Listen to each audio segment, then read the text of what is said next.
is like, I mean, just like here's like living the experience.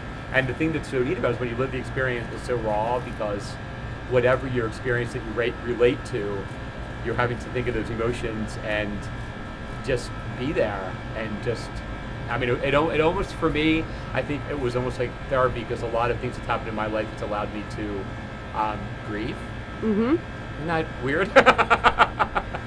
But the tears felt great. I mean, it just felt, they came from such an honest place, and it felt so good to live them. And it was amazing. It's when the Bobs have committed to being open and honest and going there. It's uncomfortable for the audience because we know that you're open and honest. Right. And it's very voyeuristic, but it's so incredibly awesome to watch this pure process. And you really went there tonight. Well, thank you. I think that for me, it was good. It's, I know it's a supportive audience, but it's like the audience is.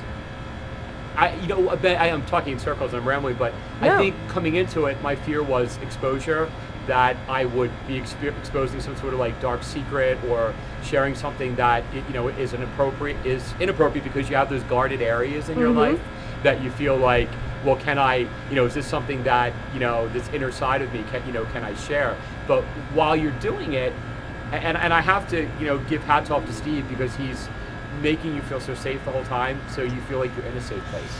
And I think that's what's neat, is you feel you're not afraid. Yes, Steve, the ultimate caregiver. He really is. You are a good caregiver.